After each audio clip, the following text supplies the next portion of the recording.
Hola, hoy vamos a platicar con el profesor Miguel Ángel Castro Cosío, un acuacultor pionero en Sonora. Nos va a platicar su historia, su desarrollo y un poco de la actualidad de la camaronicultura en Sonora.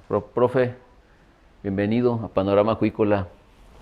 Eh, Cuéntanos un poquito de su historia antes de la acuacultura.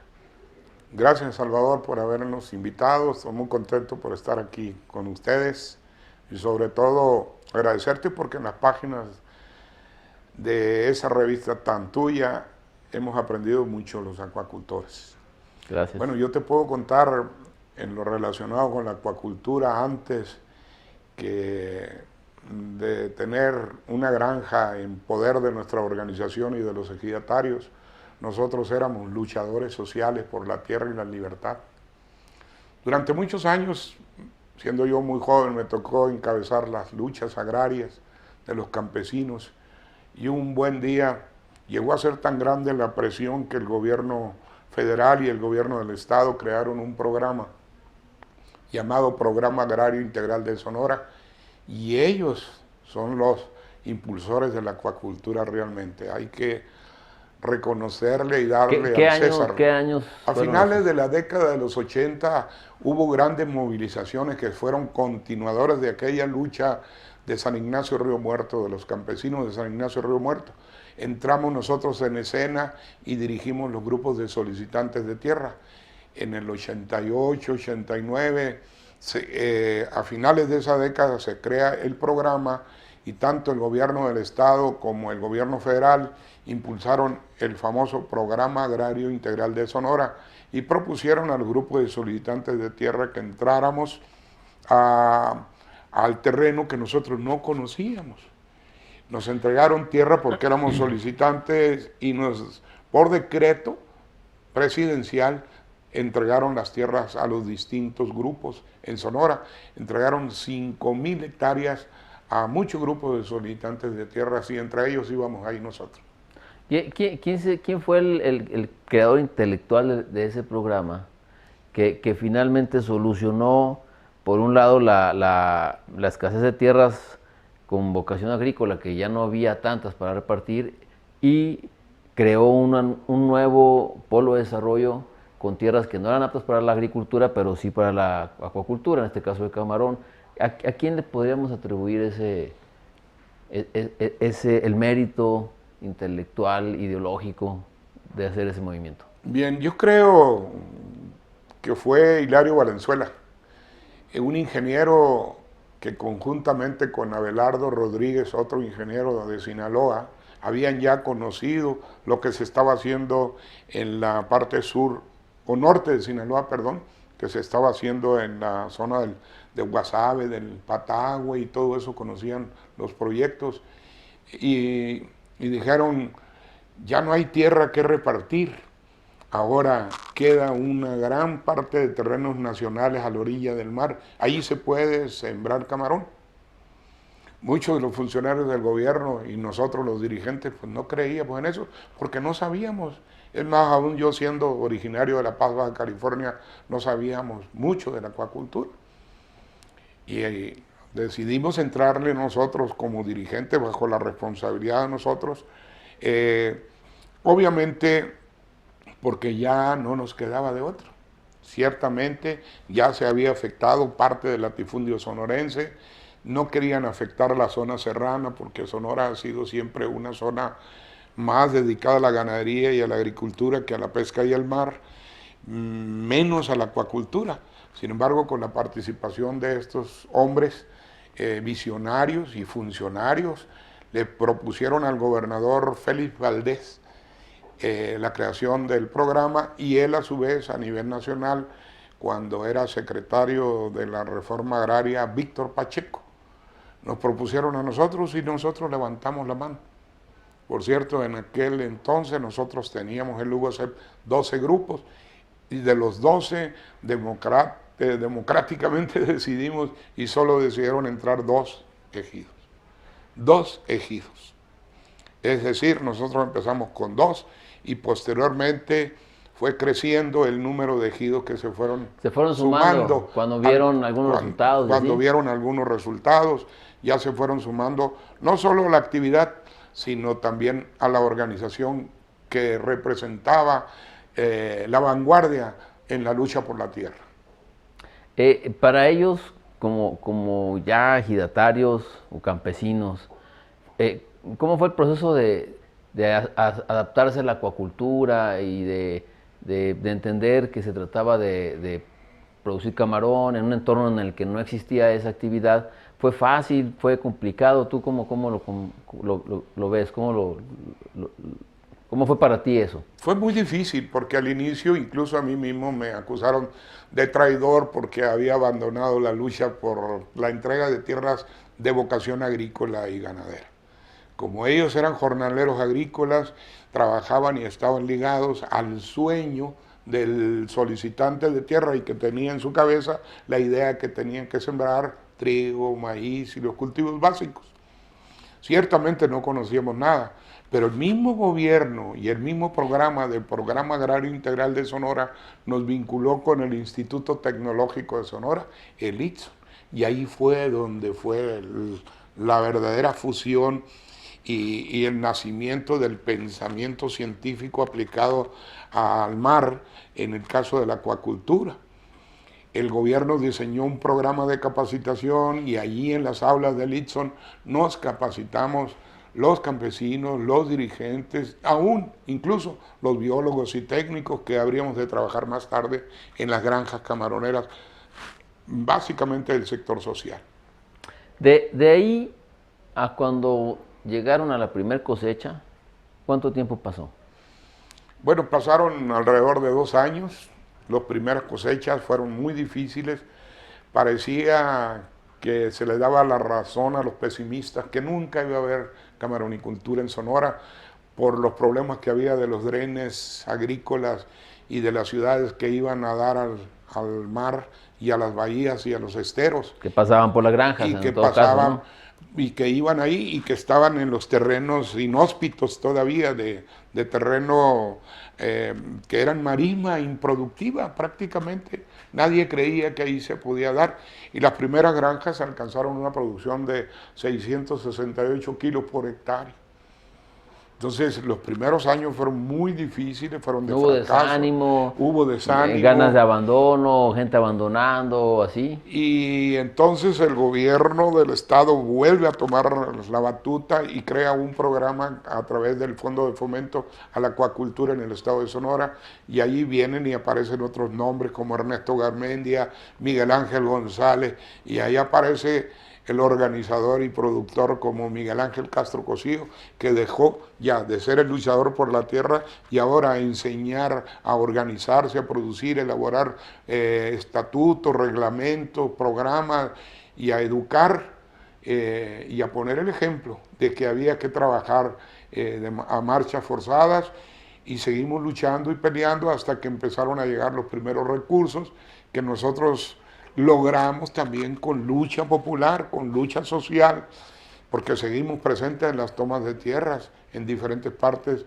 del estado de Sonora y seguimos presionando para que el gobierno nos diera recursos. Así fue. Recuerdo con toda claridad ahorita que el día que mataron a Colosio, yo estaba terminando el primer proyecto que a la postre fue el del ejido Jorge Díaz Serrano, que nos apoyó el antiguo FONAES, que después lo convirtieron en INAES, y actualmente el gobierno prácticamente lo desapareció ahora. Pero ese organismo de impulso a las empresas sociales, el FONAES nos dio 2.800.000 pesos para construir la primera granja del USEP llamada Jorge Díaz Serrano. Pero una parte eran recursos, eran préstamos, ¿no? No bueno, eran recursos fondos perdidos, ¿no? No, eran recursos que aportaba el FONAES y se asociaban con la empresa social. Y nosotros, dependiendo del préstamo, entre comillas, de la aportación que sí era, de verdad era un préstamo, teníamos que pagarlo en un plazo de 5 años. No eran recursos que nunca iba a recuperarse, sí, sino que eran préstamos. Pero éramos asociados al INAES y nosotros le dábamos dependiendo de la corrida financiera, un tanto por ciento que Sí, le dábamos al como, INAES, como un socio, como un digamos, socio más, una hasta utilidad que logramos la salir. desincorporación. En algunos de los primeros casos estaba presupuestado pagarle en 5 años y nosotros establecimos un récord muy importante de pagarle en 2 años en lugar de los 3, en lugar de los 5, y llegó un tiempo que con la producción camaronera le pagamos al INAES en el primer año, le dimos a las utilidades, pero con las mismas utilidades fuimos multiplicando las otras granjas y fuimos jugando a la tablita. Primero 2, luego 4, luego 8 y luego 16 granjas construidas. Ese es el número que lograron, que tienen actualmente, bueno, que tuvieron, 16 No, granjas. después, posteriormente, otras granjas se incorporaron y ya nosotros fuimos apoyándolas con recursos propios, con recursos que aportaba el gobierno del estado, el gobierno federal, bajo otros programas. Por ejemplo, no nacía antes la Conapesca, pero sí la Conapesca logró apoyar también la creación de nuevas granjas camaroneras y se fue creando exponencialmente, creciendo el número de granjas hasta establecer en Sonora 68 granjas camaroneras del sector social. En su momento, cuando empezaron a tener buenos resultados técnicos y resultados productivos y pagaban los créditos anticipadamente, ¿hubo algún reconocimiento? ¿Sí tuvieron algún reconocimiento incluso por parte del gobierno federal, gobierno del estado, ¿no? Siempre nos estimuló el gobierno federal y el gobierno estatal, independientemente del gobernante, independientemente del partido político. Nosotros somos productores. Fueron un ejemplo a nivel nacional incluso, ¿no? No, nosotros con una granja camaronera del Cajeme primero ganamos el premio al mérito de emprendedor social, al mérito de emprendedor a nivel nacional. ¿En qué año fue eso? Ay, canijo, ahora sí vamos a tener que Más hacer o un menos, esfuerzo de los memoria, 90s. pero fue como en el, no, casi en el 2000, 2003, creo, en el 2000. Pero lo que sí recuerdo bien es que nos dieron 100,000 pesos al ejido, que fue repartido proporcionalmente entre todos los compañeros, y una partecita también me tocó a mí, así que me dijeron los compañeros, este premio fue ganado por iniciativa también del profe, y como parte del grupo también me tocó una partecita, y que fue pues un premio muy importante. Y luego iba más o menos relativamente bien creciendo y vinieron las enfermedades que de alguna manera afectaron la producción de todas las granjas. Bueno, sabemos que en Ecuador, en Sudamérica, en Centroamérica, incluso en México, ¿no? ¿Cómo enfrentaron eso? ¿Cómo les fue ahí? La verdad que la desgracia aquí nos vino porque fuimos creciendo muy fuerte, teníamos una unión de ejidos que todavía permanece como gremio, pero operativamente administraba la granja, trabajábamos, exportábamos, vendíamos, recibimos créditos, administramos y trabajamos. Todo iba en viento en popa, pero se vinieron las desgracias. En la acuacultura es conocido el problema de la mancha blanca y después el virus de Taura, y compaginado con los problemas que tuvimos de los grandes ciclones aquellos, el famoso Juliet, el Martí, nos pegaron un golpe muy duro, prácticamente que nos hizo... ¿No había un esquema de seguros? ¿No estaban cubiertos en los créditos de seguros a las granjas contra los ciclones, por Nunca ha ejemplo? funcionado. Siempre nos dijeron que nos iban a asegurar la granja, Banrural nos las exigía, comprábamos el seguro, pero el seguro nunca respondió por esos daños, nunca, nunca. Todavía hasta la actualidad no te pagan por problemas de ese tipo de enfermedades. No, pero por los ciclones, por ejemplo. Sí, pero por ciclones no, era el gobierno el que nos dio apoyo, el gobierno, después de los grandes ciclones y después de los grandes problemas que tuvimos, gracias a las grandes movilizaciones que hicimos los productores, el gobierno entró en auxilio de nosotros y a través de los programas federales, y una vez que comprobamos que habían sido efectos del ciclón, el gobierno sí concurrió con nosotros y nos apoyó. El seguro no funcionó, no funciona el seguro, no hay seguros que funcionen de ninguna manera, porque sí vienen ligados a créditos en algún momento dado, ¿no? no funcionó. No funcionó, no protege sobre todo la producción y los problemas de enfermedades.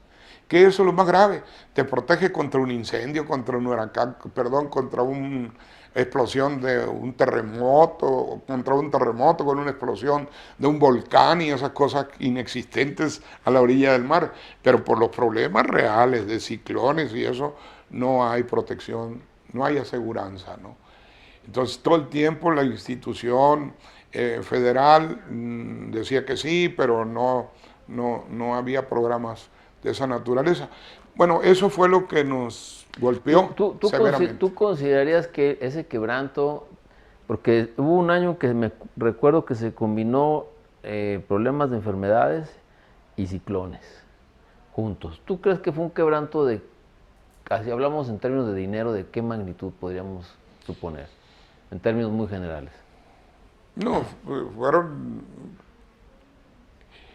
millones de pesos. Yo no te sabría decir ahorita tentativamente cuántos millones el quebranto, pero lo que sí fue un quebranto... Millones de dólares. Millones de dólares, millones de dólares.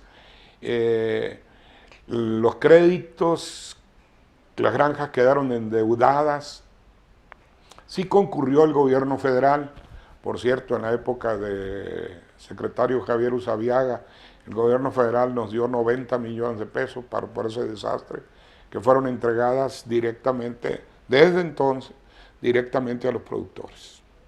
No existe lo de ahora, siempre había sido así, directamente a los agrupamientos, directamente pues al ejido, a la sociedad. Sí nos ayudó mucho porque también logramos, con grandes movilizaciones también, lograr hacer con lo que quedó de Ban Rural, se fue el problema de cuando desaparece Ban Rural, se va al SAE y en el SAE hicimos una gran negociación y que se le bajaron las grandes deudas a los ejidos y las fuimos pagando poco a poco. En eso estamos todavía. Curiosamente, ya hay varios ejidos que han pagado la totalidad de las deudas y fue muy importante la unidad de los productores, la gestión, la movilización permanente, porque nosotros nunca hemos estado sentados y poniendo la mano, señor presidente, denos esto, no acostumbramos.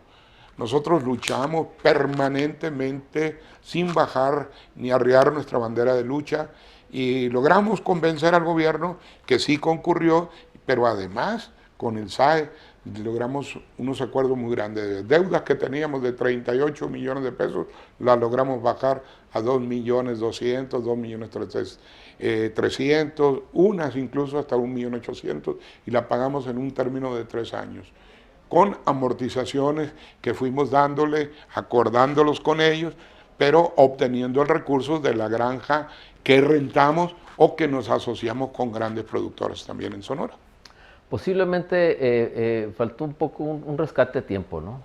O sea, una visión general, global de apreciar el esfuerzo que se hizo para llegar como productores rurales a tener empresas de corte internacional, con una exportación de camarón importante, generación de dólares, etcétera, porque realmente lo que afectó no fue un quebranto financiero por mal manejo de la empresa, lo que afectó a la producción fue catástrofes naturales como los huracanes y las enfermedades, y a lo mejor un rescate a tiempo hubiera puesto esas granjas a funcionar más rápido y hubieran salido antes de esa deuda, ¿no? Por supuesto, pero lamentablemente los gobiernos no tienen el interés nacional. Muchas de las veces son limitadas sus intereses, son sexenales, son de paso y les interesa más su figura que ir a fondo. Yo creo que no es interés nacional, profesor, sino cuestión de sentido común y economía. A un país como México le cuesta mucho dinero y esfuerzo y recursos económicos poner a un campesino en una empresa de exportación. Cuesta mucho trabajo y mucho esfuerzo. Y si ya lo tenemos ahí, si ya lo tiene ahí, no puede dejar que caiga porque el costo es un costo perdido. A un país como México, rescatar y poner a pequeños productores rurales a nivel de empresas de exportación de productos y de generación de riqueza en un lugar donde no se genera ninguna riqueza es muy costoso. Y es más costoso dejarlos caer. Sí. Bueno, yo siempre he pensado que la acuacultura debe ser declarada en México como un asunto de interés nacional. Por eso yo sostengo que es de interés nacional. O sea, el interés nacional de cualquier país es el desarrollo económico, el desarrollo financiero, el desarrollo social y el desarrollo, sobre todo, de la exportación. Yo conozco un país muy pequeño que es más pobre que México, que se llama Guatemala. Y los gobiernos indistintamente apoyan a los productores, a los exportadores. Le ponen un sellito en la camisa si exportan camisas, le ponen un sellito a los que exportan dulces, chocolates, cualquier producto de carácter nacional que va a la exportación, el gobierno apoya. Tiene razón en el sentido de que el gobierno es el responsable de administrar el futuro y el desarrollo del país. Es una gran responsabilidad, por eso a los funcionarios se les llama, o a los presidentes, estadistas. Cuando tienen una visión de Estado, desarrollan la economía, desarrollan la ciencia, la tecnología, y es cierto, el sector social, pues es quien debe y merece ser apoyado con todas las fuerzas del Estado. Yo sostengo también una tesis de que la acuacultura es una actividad generadora de empleos, desarrollo económico, generadora de paz social. Donde hay empleo, hay paz social. Todo el problema de la paz social que tiene nuestro México, nuestro país actual, es por el desempleo. Es por el desempleo. Parte. Y vienen y abrazan grandes agrupamientos de ahora, desgraciadamente, no solo de la sociedad urbana, sino de la sociedad rural, el problema de las drogas. Pero también va de la mano con la falta de oportunidades, con la falta del progreso social. Otros países han crecido muchísimo gracias a esa visión de Estado que tienen. Por eso defiendo esta idea, ¿no? Creo que sí, ahí estoy totalmente de acuerdo contigo, cuando le hace falta al gobierno crear un rescate pronto, expedito, y que hubiese valorado el enorme esfuerzo que había hecho el mismo gobierno estatal de Sonora, el mismo gobierno federal, independientemente de quien lo haya encabezado, ya haya decidido que por decreto presidencial nosotros seamos acuacultores. Nosotros no queríamos ser acuacultores. Sin embargo, lo somos. Yo siempre digo, cuando me preguntan, ¿tú eres acuacultor? Sí, soy acuacultor por decreto. Pero en la práctica también lo aprendimos, gracias a la asesoría, a la capacitación y a la entrega apasionada de nosotros al trabajo colectivo y al respeto de leyes, reglamentos y sobre todo a tenerle amor a una organización como es la UACEP. Algunas granjas obviamente con deudas tuvieron que cambiar su estrategia. Luego vino la asociación de productores para combatir estas enfermedades que finalmente se constituyeron en comités de sanidad acuícola, ¿no? Ahí ustedes tuvieron una participación inicial importante y tú eres hoy en día el presidente del Comité de Sanidad Acuícola del Estado de Sonora. Cuéntanos un poquito de eso. ¿Cuánto tiempo tienes siendo el presidente del Comité de Sanidad Acuícola del Estado de Sonora? Bueno, quiero decirte que el Comité de Sanidad Acuícola va a cumplir pronto su mayoría de edad, 18 años, y el impulsor primero fue Juan Rurico López, un acuacultor impulsor, un hombre impulsor de la acuacultura en Sonora que se ha ganado el respeto de todos nosotros. Curiosamente, en el primer comité iba yo de secretario y un compañero de tesorero. Fui muchos años secretario y mantuve la relación con el COSAES, el impulso de la unidad de los productores, Y cuando se vino el último quebranto, me trajeron a pichar como pitcher zurdo ya y emergente, porque había venido abajo la producción. Pero el COSAES ha jugado un papel muy importante en el estado de Sonora. Es el organismo que agrupa, aglutina a todos, a todos los productores. Juega un papel muy importante en la vida de la producción, de la sanidad, de la inocuidad y de la vigilancia epidemiológica. Pero independientemente de todas estas tareas, logra unificarse, respetar al gobierno estatal, respetar a Senacica, respetar al gobierno federal y trabajar en equipo.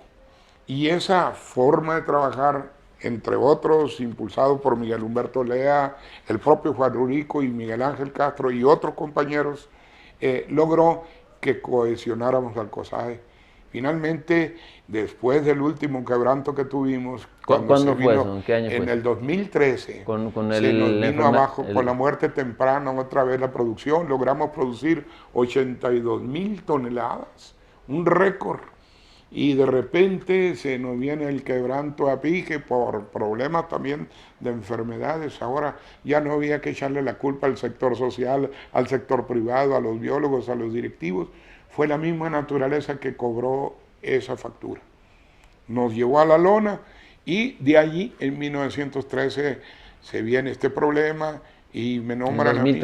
En el 2013 se viene la propuesta ya para que yo fuese el presidente y me tocó bailar con esa crisis, me tocó encabezar el primer periodo de 3 años, luego el segundo periodo que estoy terminando ya, este año termino el segundo año del segundo periodo y terminaré a finales de este año, del 2020, con mi papel de presidente y aspiro siempre a cumplir y hacer cumplir las leyes, los reglamentos y jugar un papel de más que de rector, sino de coordinador de las actividades en el estado de Sonora.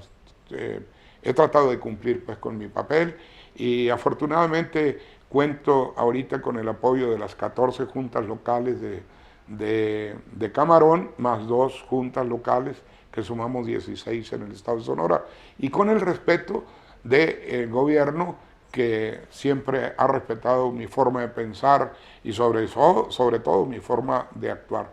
Nadie me ha coartado hasta ahorita el derecho de pensar y por eso estoy contento en ese sector. Esas 2 juntas locales que no son de Camarón, ¿de qué son? Bueno, una junta que básicamente es de producción de ostión, de moluscos, y la otra de tilapia, que está básicamente focalizada en las presas, en aguas interiores, en la presa del Novillo fundamentalmente. Todos son parte del COSAES también. Pero son parte del COSAES, que son tareas que tenemos nosotros que supervisar y tenemos una relación muy estrecha. En ese comité de sanidad acuícola, ¿cuánta gente trabaja? De que son empleados del COSAES para darle seguimiento a las granjas y llevar los reportes y hacer el trabajo que hace el comité de sanidad. Somos 38 profesionales conjuntamente conmigo, que de manera profesional yo ya trabajo en el COSAES y he tratado pues de cumplir, repito, mi papel, pero hay un equipo muy extraordinario de gente que yo le llamo soldados de la sanidad. Esos biólogos, oceanólogos, doctores, médicos veterinarios van y ponen su esfuerzo y su granito de arena asesorando a los productores. Hay una relación de confianza entre el personal de nosotros y ahora se han ampliado las tareas y seguimos cumpliendo. A pesar de que se nos redujo ahora el presupuesto, hicimos los arreglos necesarios para no fallarle a los productores y cumplimos también. ¿Ese presupuesto es conformado por una parte del gobierno federal y otra parte de productores? ¿O cómo se conforma el presupuesto del COSAES? El presupuesto que nosotros manejamos a nivel de COSAES está compuesto por la aportación fundamental que hace el Senacica. Senacica, que es un órgano fundamental de ayer de la Zagarpa, hoy de la SADER, ha venido teniendo interés en la actividad. Luego, la aportación más grande es de los productores, que aportamos a través de la vía del cobro de los permisos de siembra. porque se estableció en el protocolo que editamos en la ley de pesca y acuacultura en el gobierno del estado. Cada productor que siembra y cultiva lo que cultive tiene que pagar una cuota para la siembra de camarón. Entonces, ese recurso del productor es administrado también por el COSAES. ¿Es caro eso? ¿Es oneroso? Es 100 pesos por hectárea en el caso de camarón. Lo hemos llevado a un poquito más arriba de los 100 pesos, pero mientras yo sea presidente dijimos que no vamos a elevar la cuota, a pesar de todas las necesidades que tenemos, porque después todo el problema se lo echan al presidente, ¿no? ¿Dónde he oído eso? Entonces, he oído eso creo que en la esquina de cada cuadra de este país. Pero también hay una aportación muy mínima del gobierno del Estado.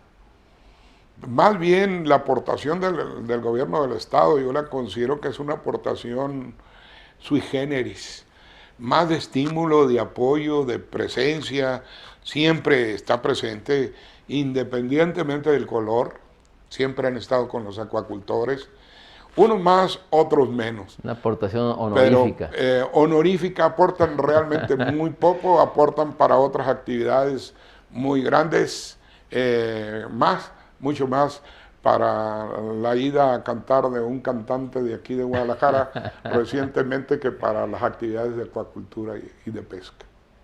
Así son las cosas. Y entonces con ese presupuesto y más los aportaciones de los productores se maneja el Comité de Sanidad. ¿Y qué es lo que más disfrutas de estar ahí en el comité? O sea, ¿cuál es el principal? Porque te veo muy contento ahí en el comité. ¿Qué es la motivación tuya ahí? Bueno, el estímulo de los productores, el que trabajemos de común acuerdo, el que se apoyen las iniciativas y trabajo conjunto que realizamos. Estoy muy contento porque hemos logrado formar un consejo de administración y por primera vez funcionamos presidente, secretario, tesorero, vicepresidente y los vocales. Hay una constante comunicación y debate de los problemas que tenemos. Y un manejo muy cercano con el personal. Yo estoy muy cercano a todos los trabajadores y constantemente estoy estimulándolos a ellos para que se esfuercen más y trabajen más y se pongan la camiseta del Comité de Sanidad Acuícola. Estoy muy contento porque he logrado el respeto de los gobiernos estatales que han visto que nosotros trabajamos por la causa y no por un interés de tipo político que no existe, ni ha existido nunca, ¿no? Ni de Rurico, ni de Miguel Humberto Lea, ni del famoso Queno y un servidor.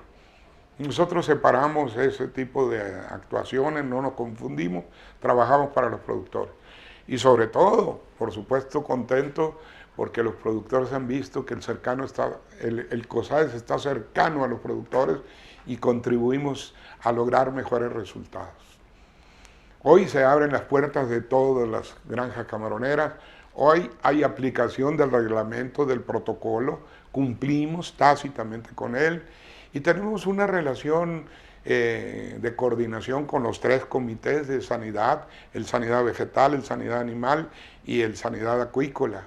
Y a nivel nacional he logrado el respeto de todos los presidentes del comité de sanidad en el país y en Senacica la voz nuestra se escucha, hay una interrelación directa, hoy más que nunca, te juro, hoy más que nunca, directamente con el jefe de Senacica, con el cual nosotros entendemos y respetamos que es la institución con la que se tienen que coordinar los comités de sanidad y no con ninguna otra institución, guardando las proporciones con la SADER. Y por eso nosotros seguimos los lineamientos. A veces se burocratizan la toma de decisiones porque al fin es burocracia, pero también hacemos ver que nosotros como productores tenemos la razón, tenemos el derecho elemental a opinar y a proponer y a coordinar las actividades allá, en los lugares donde de verdad a veces hasta nuestros compañeros han ofrecido la vida por cumplir y hacer cumplir la ley de sanidad. Hoy, de cara al futuro, ¿cuáles son los retos principales de la acuacultura de camarón en Sonora? ¿Qué es para ti esos retos? ¿Cuáles serían? Bueno, el principal reto lo hemos vencido en este periodo de la unidad de los productores. Hoy tenemos una asociación de productores fuertes, donde no hay distingos entre los grandes, medianos y pequeños. Somos sencillamente productores. Y eso nos permite a nosotros tener la voz completa. Nos falta que el gobierno estatal, este y el que viene, entienda que la acuacultura es una actividad preponderante ya y muy importante en el estado de Sonora. Es para nosotros un reto que el actual gobierno entienda que la acuacultura es fuente generadora de empleos, es fuente generadora de desarrollo económico, es una industria que debe ser apoyado con toda la fuerza del Estado. Ese es el reto para nosotros. Y sobre todo que entienda que nosotros generamos empleos, miles de empleos. Y una fuente generadora de empleo no se puede interrumpir por una decisión de tipo popular, de tipo electoral o por voluntad de una sola persona o de un gabinete. O por ignorancia también, ¿no? Bueno, lo peor que pudiera pasar es que ignoren lo que estamos haciendo los productores. Y también yo lo he sentido así, te lo digo con toda honestidad, que a veces quieren confrontarnos al norte con el sur, que allá estamos los ricos y acá los pobres.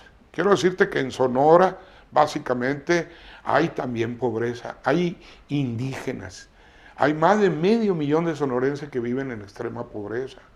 Y que nosotros los sonorenses alcanzamos a lograr las adversidades de la naturaleza. Convertimos un desierto en un emporio. No estamos esperando que la naturaleza nos dé o nos tire del cielo el favor, sino nosotros mismos fuimos capaces de domar a la naturaleza. Y ahora estamos empeñados, muy buena pregunta, en dominar a la naturaleza, con perdón de la expresión de domar, de dominar a la naturaleza. Eso se trata, no de aprovecharnos de las fuentes que da la naturaleza, sino a la misma naturaleza tratar de dominarla, coexistir con ella, respetarla, transformarla, para que se convierta en una fuente generadora de producción, de productos sanos, inocuos y sobre todo que ahora se aproveche la oportunidad para generar empleos. Eso es fundamental en Sonora, en Sinaloa, en México y en todo el mundo. El respeto a la naturaleza, la generación de empleos y que todos los gobiernos respeten al ser humano. Y en ese camino, veo que un reto importante es el ser tomados en cuenta por el gobierno como productores, como una industria de importancia, de ponerle un ojo, de ayudar a que se desarrolle, se consolide y que crezca. Y en ese camino, ¿cómo van? Bueno, ha sido difícil, sobre todo en estos 2 primeros años del régimen. Necesitamos que nos entiendan y también nosotros tenemos que obligarlos a que nos entiendan. Nosotros en Sonora hemos aprendido a luchar. Somos hijos de la cultura del esfuerzo y del trabajo colectivo. Creemos que la SADER debe de voltear los ojos hacia la acuacultura y replicar lo que hicimos en Sonora y llevarlo a otras comunidades, a otros estados. Incluso lo hemos propuesto, pero no nos han entendido, porque hay funcionarios que no lo han entendido, que no conocen la acuacultura, ni tan siquiera quieren ir a ver lo que estamos haciendo en Sonora. Y allí en lugares cerquita, en Sinaloa. Muchas veces los hemos invitado a nosotros. Le hemos ofrecido todo nuestro apoyo para multiplicar nuestra experiencia a lo largo y ancho del país. Mira, lo han aprovechado otros países, nos han invitado de Ecuador, de Perú, de Colombia, de Brasil, de Cuba, incluso de China, de Tailandia, de Australia, de Baja California Sur. Hemos abierto brecha en Baja California Sur y las granjas que existen se debe al esfuerzo que hicimos los sonorenses para irlos a apoyar gratuitamente. ¿Por qué no hacerlo lo que hicimos nosotros en Sonora y Sinaloa? Hacerlo y replicarlo en Chiapas, en Oaxaca, en donde se pueda hacer la acuacultura en gran escala. En 50 años de lucha, quiere decir que empezaste cuando eras joven, ¿no? Jovencito, digamos, ¿no? Sí. ¿Qué te deja, o sea, qué has aprendido en esos 50 años? ¿Cuál sería, si pudieras reducir o sintetizar un aprendizaje de una vida diferente a la mayoría de las personas, ¿no? Es una vida dedicada a una reivindicación de derechos del trabajo, de derechos de libertad, de expresión, de progreso. ¿Qué te dejan esos 50 años de lucha? Bueno, una enorme satisfacción, Salvador. Yo he nacido 3 veces. La primera vez nací biológicamente en La Paz, Baja California, hace ya 69 años. Este año, el 2020, si Dios me lo permite, cumpliré 70 años de haber luchado, porque los primeros años empecé a luchar por mi propia vida. Luego fui dirigente estudiantil. Luego, en 1969, nací a la vida pública, a la vida profesional como profesor de escuela.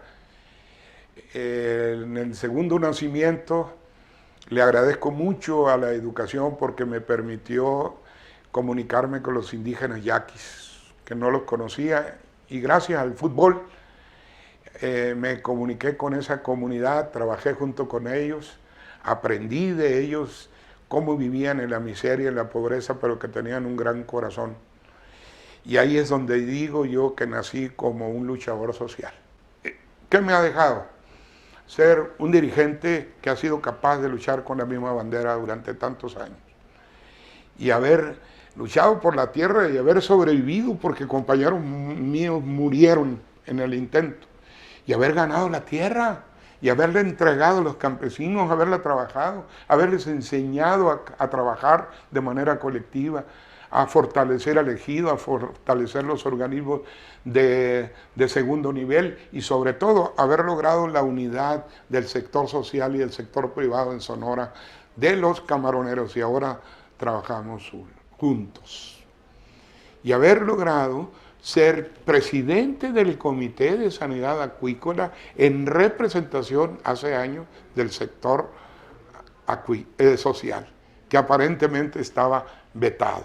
Y ahora que logremos eso, pues tenemos que aprovecharlo. Y sobre todo lo último, que después de 50 años haber logrado el reconocimiento curioso de una universidad de Estados Unidos y una de aquí de León, haber recibido en manos de ellos el título de doctorado honoris causa en materia de derechos humanos, y lo mejor, de lo mejor, haber recibido un premio que se llama al mejor guerrero, entregado por órdenes del rey Bantú de Camerún, un país lejano, haber recibido el premio al mejor guerrero, entregado en manos de un príncipe que ahora lucha fuera de su país también por los derechos humanos porque está exiliado en México, el príncipe Jean-Louis Vignat, que es un hombre extraordinario que a mí me entregó el premio.